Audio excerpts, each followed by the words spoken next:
Hello everyone, geography continue ಮಾಡೋಣ. ಈಗಾಗಲೇ 2 ವಿಡಿಯೋಗಳಾಗಿದೆ. ಮೊದಲನೇ ವಿಡಿಯೋದಲ್ಲಿ ವಾಟ್ ಇಸ್ ಜಿಯೋಗ್ರಫಿ ಅಂತ ತಿಳ್ಕೊಂಡಿದ್ದೇವೆ. ಎರಡನೇ ವಿಡಿಯೋದಲ್ಲಿ branches of geography, physical, human, environmental, ಇದರ ಬಗ್ಗೆ ನೋಡಿ ಆಗಿದೆ. ಮೂರನೇ ವಿಡಿಯೋ ಇದು ಜಿಯೋಗ್ರಾಫಿಕ್ ಥಿಂಕಿಂಗ್. ಜಿಯೋಗ್ರಫಿ ಅನ್ನುವಂಥ ಸಬ್ಜೆಕ್ಟನ್ನು ನಾವು ಬೇರೆ ಸಬ್ಜೆಕ್ಟ್ ಥರ ಥಿಂಕ್ ಮಾಡಿ ಅದನ್ನು ಇಲ್ಲಿ ಅಪ್ಲೈ ಮಾಡೋಕ್ಕಿಂತ ಇದಕ್ಕೆ ಇದರದೇ ಆದಂಥ ಒಂದು ವೇ ಇದೆ. ಆ ರೀತಿ ಥಿಂಕ್ ಮಾಡಿದರೆ ಬಹಳ ಬೇಗ ಮುಂದೆ ಅರ್ಥ ಆಗ್ತಾ ಹೋಗುತ್ತೆ concept. So geographic thinking means looking at the world in a spatial way. ಅಂದರೆ ಅಂಡರ್ಸ್ಟ್ಯಾಂಡಿಂಗ್ ವ್ಯಾರ್ ಥಿಂಗ್ಸ್ ಆರ್, ಎಲ್ಲಿ ಒಂದು ವಸ್ತು ಅಥವಾ ಘಟನೆಗಳು ನಡೀತಾ ಇದೆ, what they are like, how they are connected, how people move and how they interact with the environment. So ಇಷ್ಟು geographic ಥಿಂಕಿಂಗ್ನಲ್ಲಿ ಬರೋದು. ಸೊ ಕೀ ಎಲಿಮೆಂಟ್ಸ್ಗಳನ್ನ ನೋಡಿ. ಮೊದಲನೇದು ಲೊಕೇಶನ್. ಲೊಕೇಶನ್ ಅಂತ ಅಂದರೆ ವ್ಯಾರ್ ಇಸ್ ಇಟ್, ಎಲ್ಲಿದೆ ಅದು. Location tells us the position of a place on the earth surface. ಭೂಮಿಯ surface ಮೇಲೆ ಒಂದು ಪ್ಲೇಸಿನ ಪೊಸಿಷನ್ ತಿಳಿಸೋದು ಯಾವುದು? Location. Tells us the position of a place on the earth surface. ಲೊಕೇಶನಲ್ಲೂ 2 ಥರ ಇರುತ್ತೆ, ಅಬ್ಸಲ್ಯೂಟ್ ಲೊಕೇಶನ್, ರಿಲೇಟಿವ್ ಲೊಕೇಶನ್ ಅಂತ. ಅಬ್ಸಲ್ಯೂಟ್ ಲೊಕೇಶನ್ ಅಂತಂದರೆ ಲ್ಯಾಟಿಟ್ಯೂಡು ಮತ್ತು ಲಾಂಜಿಟ್ಯೂಡು, ಅಕ್ಷಾಂಶ ರೇಖಾಂಶಗಳನ್ನ ಯೂಸ್ ಮಾಡಿಕೊಂಡು ನೀವು ಎಲ್ಲಿದ್ದೀರಿ ಅಂತ ಹೇಳೋದು. ಈಗ ನೀವಿರುವಂಥ ಪ್ರದೇಶ ಭೂಮಧ್ಯ ರೇಖೆ 0 ಡಿಗ್ರಿಲಿದೆ ಅಂತ ಇಟ್ಕೊಳ್ಳೋಣ, ಮತ್ತು ಗ್ರೀನ್ವಿಚ್ ಮೀನ್ ಟೈಮ್ ಅದರಲ್ಲಿ ಪಾಸ್ ಆಗ್ತಾಯಿದೆ ಅಂತ ಇಟ್ಕೊಳ್ಳೋಣ. ಸೊ ಆವಾಗ ನಿಮ್ಮ ಲೊಕೇಶನ್ ಏನು? 0 ಡಿಗ್ರಿ ಮತ್ತು ಗ್ರೀನ್ವಿಚ್ ಮೀನ್ ಟೈಮ್ ನೆನ್ಪು ಮಾಡ್ಕೊಳ್ಳಿ, ಈಗಾಗಲೇ NCERT ಓದ್ದವರು. ಸೊ ಅಕ್ಷಾಂಶ ರೇಖಾಂಶಗಳನ್ನು ಯೂಸ್ ಮಾಡಿಕೊಂಡು ನಾವು ಒಂದು ಪ್ರದೇಶದ ಲೊಕೇಶನನ್ನು ತಿಳಿಸಿದರೆ ಅದು ಅಬ್ಸಲ್ಯೂಟ್ ಲೊಕೇಶನ್. ಯಾಕೆ ಅಬ್ಸಲ್ಯೂಟ್ ಅಂತ ಕರಿತೇವೆ ಅಂತಂದರೆ, ನೀವು ಇದಕ್ಕೆ ಬೇರೆ ಕನ್ಫ್ಯೂಷನ್ ಏನು ಮಾಡ್ಕೋಬೇಕಾಗಿಲ್ಲ. ಆ ಲೊಕೇಶನ್ ಅಂತಂದರೆ ಎಕ್ಸಾಕ್ಟ್ ಪೊಸಿಷನ್ನು ಅಲ್ವಾ. ಈ ಲಾಂಜಿಟ್ಯೂಡು ಲ್ಯಾಟಿಟ್ಯೂಡ್ನಲ್ಲಿ ಬೇರೆ ಲೊಕೇಶನ್ ಬರೋದೇ ಇಲ್ಲ. ಬರೋದಿದ್ರೆ ಇದೊಂದೇ ಪ್ಲೇಸ್ ಅಂತ ಕನ್ಫರ್ಮ್ ಇರುತ್ತೆ. ಆದರೆ ರಿಲೇಟಿವ್ ಲೊಕೇಶನ್ ಅಂತಂದರೆ position in relation to other places. ಈಗ ನಿಮ್ಮದೇ ಒಂದು ಹಳ್ಳಿ ಇದೆ, ನಿಮ್ಮ ಹಳ್ಳಿ ವಿಲೇಜ್ ಇದೆ ಇಲ್ಲಿ, ಓಕೆನಾ. ಪಕ್ಕದಲ್ಲಿ ಒಂದು ಸಿಟಿ ಇದೆ, ಸಿಟಿ ಎ, ಓಕೆ. ಕೆಳಗಡೆ ಇನ್ನೊಂದು ಸಿಟಿ ಬಿ ಇದೆ, ಸಿಟಿ ಬಿ. ಈ ಕಡೆ ಸಿಟಿ ಝೆಡ್ ಇದೆ. ಈಗ ನಿಮ್ಮ ಹಳ್ಳಿ ಎಲ್ಲಿದೆ? ರಿಲೇಟಿವ್ ಲೊಕೇಶನ್ ಹೇಳೋದಾದರೆ, ಅಬ್ಸಲ್ಯೂಟ್ ಲೊಕೇಶನ್ ಹೇಳೋದಾದರೆ ಇದರ ಅಕ್ಷಾಂಶ ರೇಖಾಂಶಗಳನ್ನು ಹೇಳೋದು. ರಿಲೇಟಿವ್ ಲೊಕೇಶನ್ ಹೇಳೋದಾದರೆ ಸಿಟಿ ಎ ಈ ವಿಲೇಜಿನ ಪೂರ್ವ ಭಾಗದಲ್ಲಿದೆ, ಸಿಟಿ ಬಿ ಈ ವಿಲೇಜಿನ ಸೌತ್ ದಕ್ಷಿಣ ಭಾಗದಲ್ಲಿದೆ, ಸಿಟಿ ಝೆಡ್ ಈ ವಿಲೇಜಿನ ಯಾವ ಭಾಗದಲ್ಲಿದೆ ಹೇಳಿ? ಪಶ್ಚಿಮ ಭಾಗ.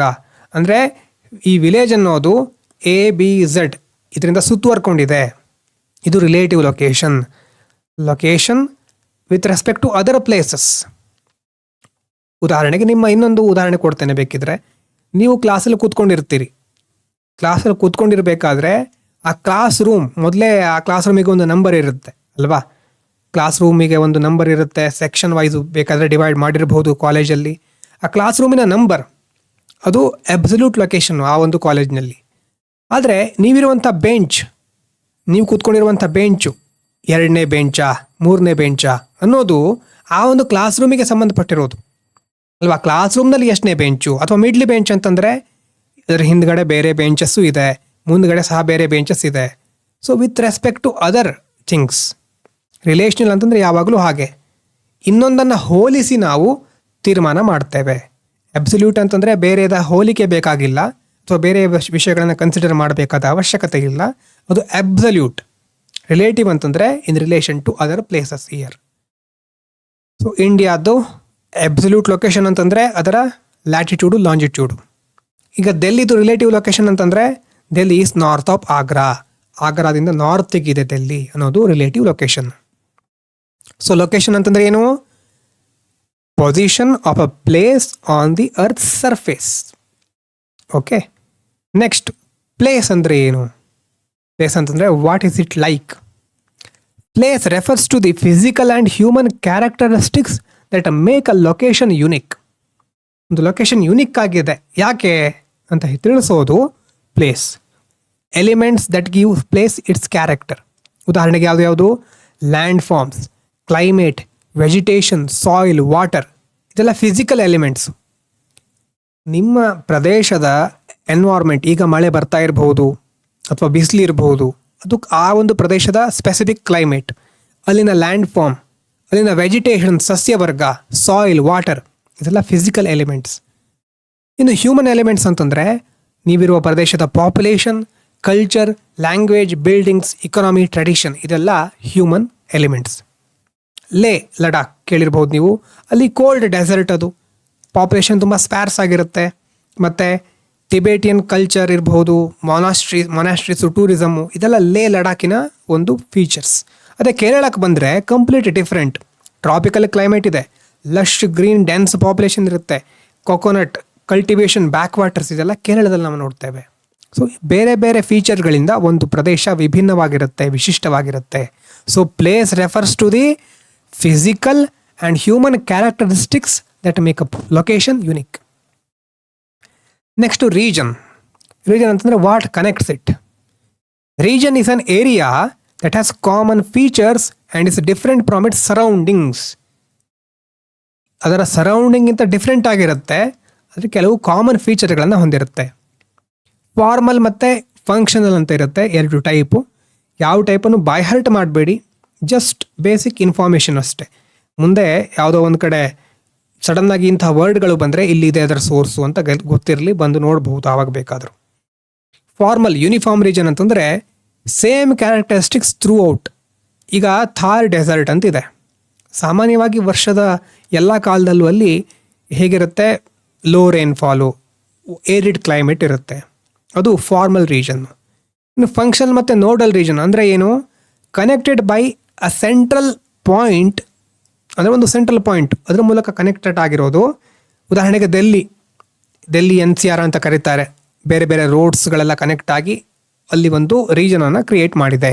So region is an area that has common features and is different from its surroundings.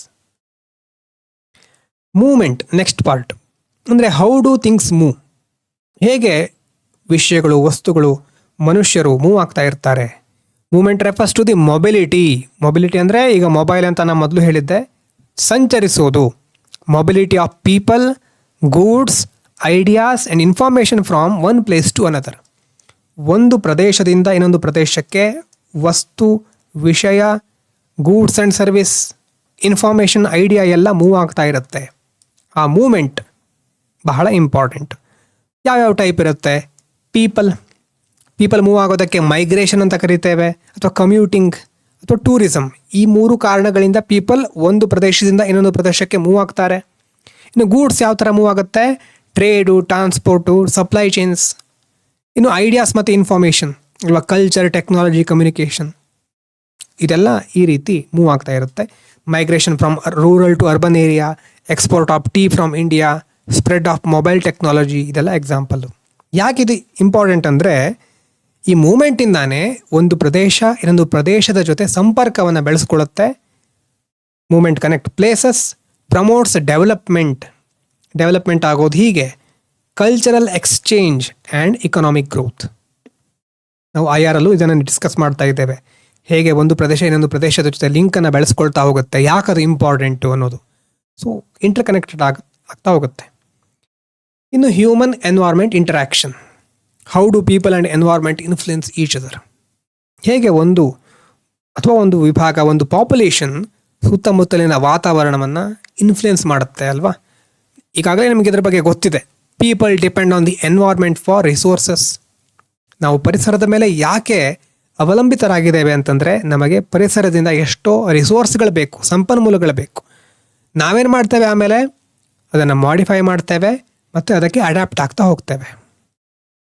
ಯಾವ್ಯಾವ ಥರ ಇಂಟ್ರಾಕ್ಷನ್ ಇರುತ್ತೆ ನೋಡಿ. ಡಿಪೆಂಡೆನ್ಸ್, ಮೊದಲನೇದು natural resource, land, water, minerals, forest, sunlight, ಇದನ್ನೆಲ್ಲ ನಾವು ಯೂಸ್ ಮಾಡ್ಕೊಳ್ತೇವೆ.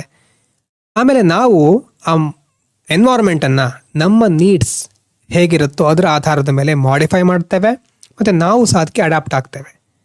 ಮಾಡಿಫಿಕೇಷನ್ ಅಂತಂದರೆ ಡ್ಯಾಮ್ಸ್ ಬಿಲ್ಡ್ ಮಾಡೋದು, ಇರಿಗೇಷನ್ನು, ಸಿಟೀಸು, ಮೈನ್ಸು, ಡಿಫಾರೆಸ್ಟೇಷನ್ನು, ಇದೆಲ್ಲ ಮಾಡಿಫಿಕೇಷನ್ನು. ಅಡಾಪ್ಟೇಷನ್ ಅಂತಂದರೆ ಈಗ ಫ್ಲಡ್ ಬಂದಾಗ ಸ್ಟಿಲ್ಟ್ ಹೌಸ್ಗಳನ್ನು ಬಿಲ್ಡ್ ಮಾಡ್ತೇವೆ. ಕೋಲ್ಡ್ ರೀಜನಲ್ಲಿ ಇಗ್ಲೂಸ್ ಅಂತ ಇರುತ್ತೆ. ಮತ್ತು ಫಾರ್ಮಿಂಗ್, ಟೆರೇಸ್ ಫಾರ್ಮಿಂಗ್, ಹಿಲ್ ರೀಜನಲ್ಲಿ ಟೆರೇಸ್ ಫಾರ್ಮಿಂಗ್, ಅಂದರೆ ಆಯಾ ಪ್ರದೇಶದ ಭೌಗೋಳಿಕ ರಚನೆಯನ್ನು ನೋಡಿ ನಾವು ಅಡಾಪ್ಟ್ ಆಗ್ತಾ ಇರ್ತೇವೆ.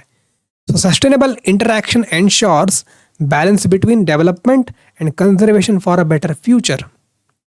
ಒಳ್ಳೆಯ ಭವಿಷ್ಯ ನಮಗೆ ಬೇಕು ಅಂತಂದರೆ ನಾವು ಹೇಗಿರಬೇಕು, ಸಸ್ಟೈನಬಲ್ ಆಗಿ ಇಂಟ್ರ್ಯಾಕ್ಟ್ ಮಾಡ್ತಾ ಇರಬೇಕು. ಅದಕ್ಕೋಸ್ಕರನೇ SDG ಗೋಲ್ಸ್ಗಳಿರೋದು ಅಲ್ವಾ, ಸಸ್ಟೈನಬಲ್ ಡೆವಲಪ್ಮೆಂಟ್ ಗೋಲ್ಸ್, ಸುಸ್ಥಿರ ಅಭಿವೃದ್ಧಿ ಗುರಿಗಳು.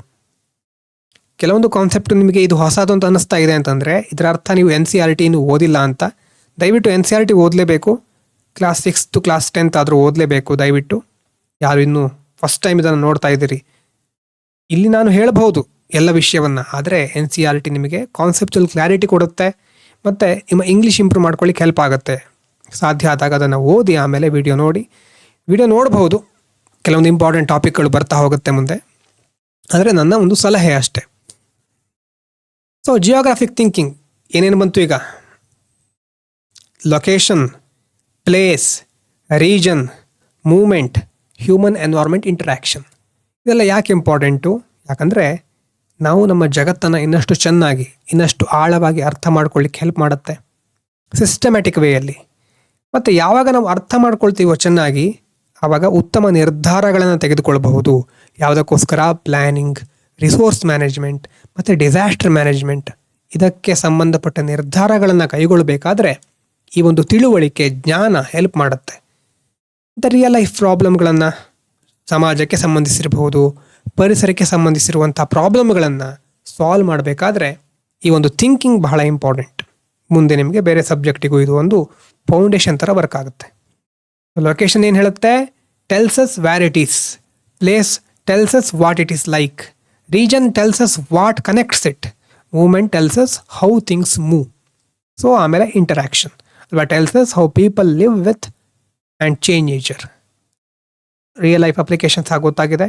ಅರ್ಬನ್ ಪ್ಲ್ಯಾನಿಂಗ್, ಟ್ರಾನ್ಸ್ಪೋರ್ಟ್ ಪ್ಲ್ಯಾನಿಂಗ್ ಇರಬಹುದು, agriculture, industrial location, disaster risk reduction, environment conservation, climate action, policy making, sustainable development, improving quality of life. ಎಲ್ಲ ಕಡೆ ಈ ಥಿಂಕಿಂಗ್ ನಮ್ಗೆ ಹೆಲ್ಪ್ ಮಾಡುತ್ತೆ ಅಲ್ವಾ. Geographic thinking helps us ask the right questions about the world and find meaningful answers for a better future. ಸರಿಯಾದ ಪ್ರಶ್ನೆಯನ್ನು ಕೇಳೋದು ಒಂದು ಮುಖ್ಯವಾದ ವಿಷಯ ಆದರೆ ಅಲ್ವಾ, ಮೀನಿಂಗ್ಫುಲ್ ಆನ್ಸರನ್ನು ಪಡ್ಕೊಳ್ಳೋದು ಅಷ್ಟೇ ಪ್ರಮುಖವಾದಂಥ ವಿಷಯ. ಎರಡನ್ನ ಮಾಡಲಿಕ್ಕೆ ಈ ಜಿಯೋಗ್ರಾಫಿಕಲ್ ಥಿಂಕಿಂಗ್ ಹೆಲ್ಪ್ ಮಾಡುತ್ತೆ. ಸೊ ಅದನ್ನು ನಾವು ಮುಂದುವರ್ಸ್ಕೊಂಡು ಹೋಗೋಣ. Thank you so much.